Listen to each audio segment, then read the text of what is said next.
I did a lengthy video on the 1917 Marian apparitions at Fatima, Portugal, a couple of weeks ago. And in that video, I said that the stuff regarding the third secret was just too weird to summarize, so I won't. The third secret is too weird to summarize, so I just won't. Hey, this is my channel. Leave me alone. But I was a child back then. When I was a child, I spake as a child, I understood as a child, and I thought as a child. But now that I am become a man, I have put away childish things. So I called Jimmy Akin on Catholic Answers to ask him about Fatima, and the third secret did come up, so I suppose it's time for us to get weird. Let's talk about the third secret of Fatima.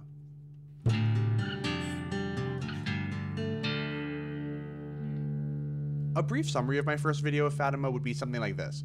I don't think that the Fatima story is as impressive as many Catholics think it is. The prophecies about the deaths of Lucia's cousins, as well as the prophecy about the end of World War I and the start of World War II, were both made after the fact.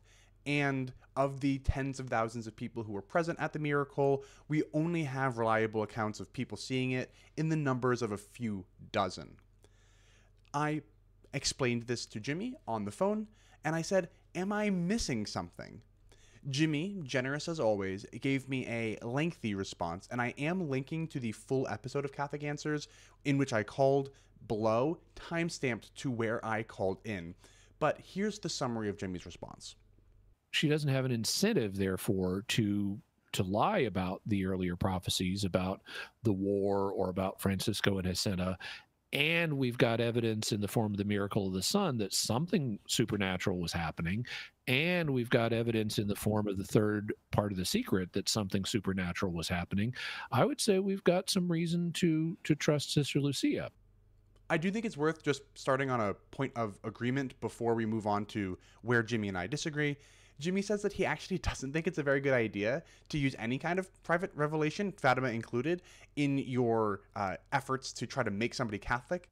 Okay, so I guess I can say a few things. First one, when I am talking to someone about why I would suggest that they be Catholic, I don't typically cite private revelation, including Fatima, because private revelation is not obligatory even for Catholics. It's open to more question than that. So I wouldn't say it has no evidential value, but I think there are better things to focus on that have more apologetic value than private revelations for most people. Another point of agreement is that Jimmy says we should be skeptical of prophecies that are made like way after the fact, because he says, like, today I could claim that I made a prophecy back when I was a kid in the 70s, and you just kind of would have to take me at my word. So he says we should be skeptical of that. So, you know, I also agree there. They were recorded at these later times, and that does mean that there's more of a question about them, because I mean, I could make up a prophecy now and say, oh, I was given this back in the 1970s when I was a little kid. And you'd have to say, well, how trustworthy is Jimmy Akin? So, hey, you know, Catholics, if you're listening to this and you've been using Fatima as like a reason for somebody to be Catholic, Jimmy thinks you shouldn't. I don't know, maybe something to consider. And another thing that Jimmy says that we agree on is that we shouldn't be overstating the number of people who actually saw the miracle of the sun. Like the miracle of the sun, was it witnessed by multiple independent observers? And we don't want to exaggerate the number of independent observers, but there is evidence that, yeah, it was viewed by multiple independent observers. Awesome. Great start. But now to the main point that Jimmy made. Jimmy says that while it's true that the prophecies about the deaths of Lucia's cousins and the world wars were both recorded after the fact, we should be able to trust that Lucia wasn't lying and that she really did get those prophecies before the fact, because she's right about the third prophecy in the third secret. Pope John Paul II's assassination attempt fulfills the third secret. The third secret was made before the assassination attempt. Therefore, we should trust her on the first two as well. But then there's something else, which is the third part of the secret of Fatima. That third part was not written down, until the 1940s when Sister Lucia got sick, and it was feared that she might die without revealing what the third part of the secret was. So she was ordered by her bishop to write it down. It was then taken to the Vatican and stored there until the year 1999 when it was published. And it turned out that the third part of the Secret of Fatima, or the so-called Third Secret, involved an assassination attempt on the Pope. And back in 1981, on May 13th, the anniversary of Our Lady of Fatima, John Paul II was giving an audience in St. Peter's Square, and in connection with the audience, he was being driven around in the Pope Mobile, which at the time was not armored, and there was an assassination attempt on him, and he almost died. And while he was recovering in the hospital, he decided, maybe I should look at that Third Secret of Fatima. So he contacted the officials at the Congregation for the Doctrine of the Faith, and they brought him the Third Secret, and he read it, and he realized there was an assassination attempt on me, the Pope, that is described in visionary terms. It's not a videotape account, but there's an assassination attempt on me, the Pope, that's in this prophecy, and the assassination attempt happened on the anniversary of Our Lady of Fatima. Wow. That's significant. I won't dwell on this long, but I don't actually grant the premise that we should trust Lucia's first two prophecies, which weren't shared until after the fact, just because she made a correct prophecy the third time. In statistics, there's this concept of statistically independent events. And for events that are statistically independent, the outcome of the one will not impact the outcome of the other. I really don't think that these prophecies depend on one another. They were made years apart, written in different memoirs, and I'm not sure why we should think that the outcome of the one should impact the outcome of the other. But all of that aside, should we even consider the 1981 assassination attempt of Pope St. John Paul II to actually fulfill the Third Secret of Fatima? Let's take a look at those dates. Remember, Jimmy says that part of the Third Secret is that there would be an assassination attempt on the Pope. And it turned out that the third part of the Secret of Fatima, or the so-called Third Secret, involved an assassination attempt on the Pope. Let's actually read the Third Secret and then see if that 13th of May 1981 occurrence fulfills the prophecy that was made in 1941, 40 years earlier. The entirety of the Third Secret is recounted in Fatima in Lucia's own words. Starting on page 211, it actually includes the original writing of Sister Lucia. Now, of course, the original writing, and this is a scan of the original writing, is in Portuguese, which I cannot read except for the JMJ at the top, because I used to write all of my papers with the JMJ at the top as well. But the translation starts after. You'll notice that the written it does actually take up 4 pages, but the translated is typed out, so it's able to fit into 1 page. And so here it is, JMJ. The third part of the secret revealed at the Cova de Iria Fatima on 13 July 1917. I write in obedience to you, my God, who commanded me to do so through His Excellency, the Bishop of Lyra, and through your most holy mother and mine. After the 2 parts, which I have already explained, at the left of Our Lady and a little above, we saw an angel with a flaming sword in his hand, flashing and gave out flames that looked as though they would set the world on fire, but they died out in contact with the splendor that Our Lady radiated towards him from her right hand. Pointing to the earth with his right hand, the angel cried out in a loud voice, "Penance, penance, penance." And we saw an immense light that is God. Something similar to how people appear in a mirror when they pass in front of it. A bishop dressed in white. We had the impression it was the Holy Father. Other bishops, priests, men and women, religious, going up a steep mountain, at the top of which there was a big cross of rough-hewn trunks of a cork tree with the bark. Before reaching there, the Holy Father passed through a big city, half in ruins and half trembling with halting step. Afflicted with pain and sorrow, he prayed for the souls of the corpses he met on his way. Having reached the top of the mountain, on his knees at the foot of the big cross, he was killed by a group of soldiers who fired bullets and arrows at him. And in the same way, there died, one after another, the other bishops, priests, men and women, religious, and various lay people of different ranks and positions.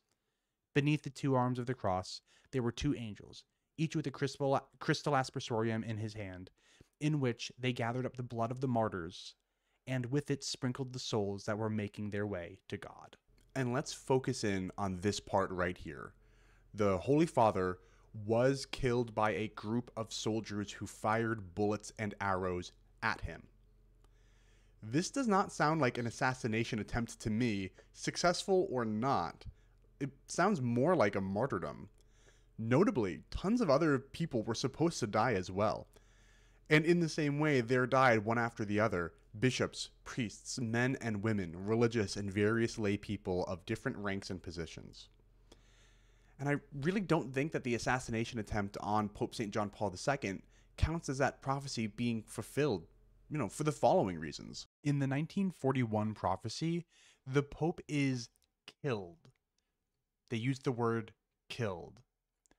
In 1981, the Pope was not killed. The assassination attempt was unsuccessful. In the 1941 prophecy, the Pope is killed alongside many other martyrs. Remember, the angel collects the martyrs' blood, and these martyrs are listed as bishops, priests, and other lay people. In 1981, the Pope was the only target. Two innocent lay people were struck by stray bullets. Both survived, and no other priests or bishops were struck by any bullets, so that doesn't line up either. Also, in the 1941 prophecy, a group of soldiers were doing the killing. Notably, they were firing both bullets and arrows. In the 1981 assassination attempt, there was a lone assassin who fired bullets only, no arrows. Now, at the end of that call, Jimmy did redirect me to 3 episodes of one of my favorite podcasts, Jimmy Akin's Mysterious World. And Jimmy did anticipate some of these responses in episode 65, which is dedicated to the Third Secret. With regard to the fact that the Pope did not die, Jimmy says, what about the fact that the bishop in the vision is killed, but John Paul II didn't die? Well, first, remember that this document isn't a divinely inspired scripture telling us that the bishop in the vision had to die. It's a document describing what the children saw in a vision. They saw the Pope shot and fall over, and they inferred that he was killed by this. But that interpretation could easily be one of the small elements added by the consciousness of the seer. What Mary showed them, here's the Pope being shot and falling over, and they assumed he died. Right. Second, remember that the major purpose of the Fatima apparition is to encourage repentance. Sister Lucia repeatedly indicated that events could be changed and would go different ways depending on how people responded. With regard to the fact that it's a group of soldiers instead of a lone gunman, Jimmy says, what about the fact that the vision shows a group of soldiers using guns and arrows, but it was a lone gunman who wasn't a soldier that shot John Paul II? Remember that the vision isn't trying to depict a single incident. It's compressing the events of an entire century of struggle down to one image. Therefore, we shouldn't imagine the vision as requiring a single incident in which a group of soldiers kills a bunch of people that happens to include the Pope. It's a symbol of all of the communist martyrdoms of Christians in the 20th century, including the attempted assassination of John Paul II. Did you catch all that? So when we make a prophecy years after the fact, the prophecy can be spot on, not symbolic at all, deadly accurate. But when the prophecy is actually made before the events come to pass, suddenly the future is not set. The vision isn't trying to depict a single incident, but rather it's compressing a whole century of communist oppression into a single vision. And here's the thing, it's not just Jimmy saying that.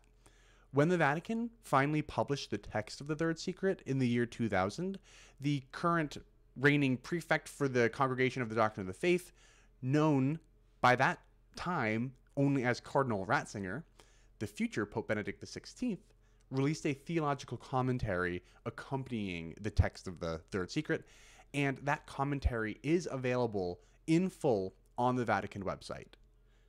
Let me read part of it to you. The vision then shows the power which stands opposed to the force of destruction, the splendor of the Mother of God, and, stemming from this in a certain way, the summons to penance. In this way, the importance of human freedom is underlined. The future is not in fact unchangeably set, and the image which the children saw is in no way a film preview of a future in which nothing can be changed. Indeed, the whole point of the vision is to bring freedom onto the scene and to steer freedom in a positive direction. The purpose of the vision is not to show a film of an irrevocably fixed future. Its meaning is exactly the opposite. It is meant to mobilize the forces of change in the right direction. But if the future is not set, why did Our Lady know about the end of World War I and the start of World War II? Why did Our Lady know that Francisco and Jacinta would die? She was dead accurate when she was making those prophecies, which were recorded after the fact. But in the one that was recorded before those things come to pass, Our Lady is vague and symbolic, and nothing is set in stone. To quote everybody's favorite smug Catholic, this seems to me like it's weak sauce. There's one other thing that Jimmy brings up that Jimmy says lends some kind of credence to the assassination attempt fulfilling the prophecy. The fact that, according to Jimmy, the assassination occurs on the anniversary of Our Lady of Fatima. And the assassination attempt happened on the anniversary of Our Lady of Fatima. Notice how Jimmy said that, though. The anniversary of Our Lady of Fatima. This is correct, but let's not forget that there were 6 main apparitions associated with Fatima. And the assassination attempt did not take place on October 13th, 1981, which would have been the 64th anniversary of the Miracle of the Sun, nor did it take place on July 13th, 1981, which would have been the 64th anniversary of the visit at which the prophecy was made. The assassination attempt took place on May 13th, 1981, which is the 64th anniversary of the first apparition at Fatima. Now, just to play devil's advocate here, someone could argue that that May 13th date is still really important and perhaps the most important because May 13th is the date that was selected as the feast day of Our Lady of Fatima in 1930 by the Bishop of Fatima. But also, this feast day wasn't approved for global use until 2002. So outside of the Diocese of Fatima, Portugal, it kind of wasn't binding. So, yeah. Kind of weird, I guess, but significantly less weird than it might be at a cursory glance. And we haven't even touched on the fact that the consecration to Russia has been done more than once, and Russia still isn't converted to Catholicism.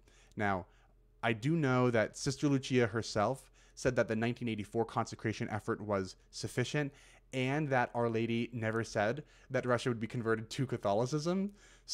So maybe it worked, and Russia is converted to secularism or something. But weren't they already converted to secularism before the 1980s? Anyway, that whole thing is super weird, and I don't think I have time to get into the whole Russia consecration debacle in this video. But I do think it's worth just saying here that that's just another layer of mess on top of everything else with Fatima, that I just think it's overall the Fatima story is not that impressive. Jimmy, if you ever wanted to speak to me about Fatima or Eucharistic miracles or anything like that, I'd be thrilled to have the conversation. Frankly, I'd be thrilled to talk to you about Star Wars fan theories. Maybe I'll reach out again over email. It's been a while. Am I annoying? I'm probably annoying. Thanks, everybody.